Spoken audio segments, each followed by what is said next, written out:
hoy vamos a meternos de lleno en una de las obras más, no sé, misteriosas y personales de toda la psicología, el Libro Rojo de Carl Gustav Jung. Y ojo, que esto no es un libro académico, para nada. Es más bien el testimonio íntimo de una confrontación brutal, radical, con su propio inconsciente. Y todo esto escrito en el momento más crítico de su vida, casi nada. Y para arrancar, para que entendamos de qué va todo esto, hay una pregunta que está justo en el corazón del libro, una idea que en su momento era casi una herejía. La pregunta es, ¿y si la locura no fuera el final de todo, sino un camino? Pues bien, fue precisamente esta idea, esta premisa, la que llevó a Jung a tomar una decisión radical. No huir de su crisis, sino al contrario, sumergirse de lleno en ella. A ver, para entender de verdad el Libro Rojo, primero tenemos que entender la tormenta que lo provocó. Porque esta obra no nace de la calma de un despacho o de la reflexión académica, ¿qué va? Nace del mismísimo epicentro de una crisis personal y profesional brutal, una ruptura en toda regla.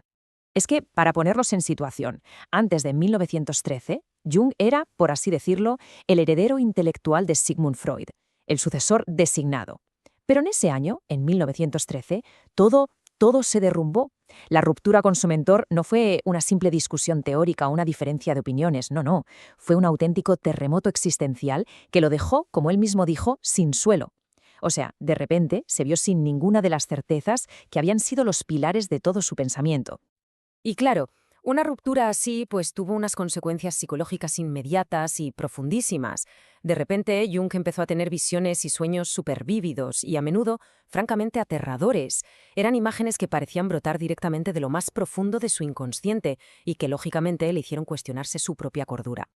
Bueno, y ante unas visiones así de potentes, ¿qué habría hecho un psiquiatra de la época? Pues diagnosticar una enfermedad, claro. Pero aquí, justo aquí es donde la historia da un giro alucinante. Porque Jung tomó una decisión que iba a contracorriente de todo. En lugar de intentar medicar o reprimir estas experiencias, decidió hacer justo lo contrario, confrontarlas. Inició, por voluntad propia, un descenso a ese mundo interior. Vamos, que se encontraba ante una encrucijada fundamental. Tenía dos opciones. Por un lado, la más fácil, huir, es decir, tratar esas visiones como lo que parecían, síntomas de locura, un brote psicótico que había que suprimir. O, por otro lado, confrontarlas, intentar entenderlas como un descenso, sí, pero un descenso necesario a su mundo interior para encontrar un nuevo sentido. Y como ya imaginamos, eligió el segundo camino. Claro que para meterse en un territorio así, tan desconocido y peligroso, hacía falta una brújula. Y como no existía, pues se la fabricó él mismo. La llamó imaginación activa. Y esta técnica acabaría siendo la piedra angular de todo su trabajo posterior. Pero cuidado, que no hablamos de soñar despierto, de fantasear. Es algo mucho más potente. Es entrar en un diálogo consciente, real, con las figuras que van surgiendo de la propia psique. Vale, pero en la práctica, ¿cómo funcionaba esto? Pues básicamente, Jung entraba en un estado como de meditación, de concentración profunda. Dejaba que una imagen o una figura emergiera de su inconsciente y entonces empezaba a interactuar con ella. Le hacía preguntas, escuchaba lo que le respondía, como si fuera una conversación real. Y luego, y esto es clave, lo registraba todo, de forma súper meticulosa en unos cuadernos.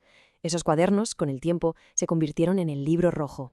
Y el resultado de todo ese registro meticuloso es, precisamente, el Libro Rojo. Por eso mismo no es un tratado de psicología, es el diario de un viaje, el registro de esas conversaciones con lo invisible, donde el texto y unas ilustraciones que son, bueno, asombrosas, se van entrelazando para intentar dar forma a cosas que casi no se pueden explicar con palabras. Y en este viaje al interior, Jung no estaba para nada solo. De hecho, se encontró con un montón de figuras. Dialogó con una mujer a la que identificó como su propia alma. Se encontró con un anciano sabio al que llamó Filemón, incluso con un personaje tramposo, un embaucador. Cada uno de estos encuentros era en realidad una conversación con los arquetipos, esas figuras universales que, según Jung, todos compartimos en nuestro inconsciente colectivo. Y aquí está la clave de todo el proceso, lo más importante. No se trataba de una conquista. El objetivo no era luchar contra esas fuerzas internas y dominarlas, sino todo lo contrario, escucharlas, intentar comprenderlas y finalmente integrarlas para construir una personalidad más completa, más consciente. Entonces, la gran pregunta es, ¿qué aprendió Jung de este descenso tan peligroso? ¿Qué sabiduría se puede sacar de un viaje así, al abismo? Pues es justo aquí donde el libro rojo deja de ser algo personal de Jung y se convierte en algo universal. La primera gran lección, y quizá la más famosa, es la necesidad de confrontar lo que él llamó la sombra. ¿Y qué es la sombra? Pues es básicamente todo aquello que negamos de nuestra personalidad, la rabia, la envidia, los impulsos que no nos gustan y que escondemos. Lo que Jung descubrió es que en esa oscuridad no solo hay defectos, sino que también hay una fuente de energía y de creatividad brutal, esperando a que la integremos. La segunda lección, bueno, esta es una auténtica redefinición del dolor. La idea es que el sufrimiento psicológico no es un castigo que nos cae del cielo sin más, es una puerta. Para Jung, la angustia es como una maestra que nos obliga a mirar hacia adentro, a profundizar, y es la que nos guía hacia un nivel de conciencia superior. Y la tercera lección fundamental, que el sentido de la vida no está ahí fuera, no se encuentra en dogmas externos o en respuestas que nos den ya hechas. El sentido nace de un proceso interno, de la tarea, que es muy difícil, de integrar los contrarios que todos llevamos dentro, la luz y la oscuridad, el orden y el caos. Entonces, ¿qué nos queda hoy de esta obra? Pensemos que estuvo sin publicar durante décadas.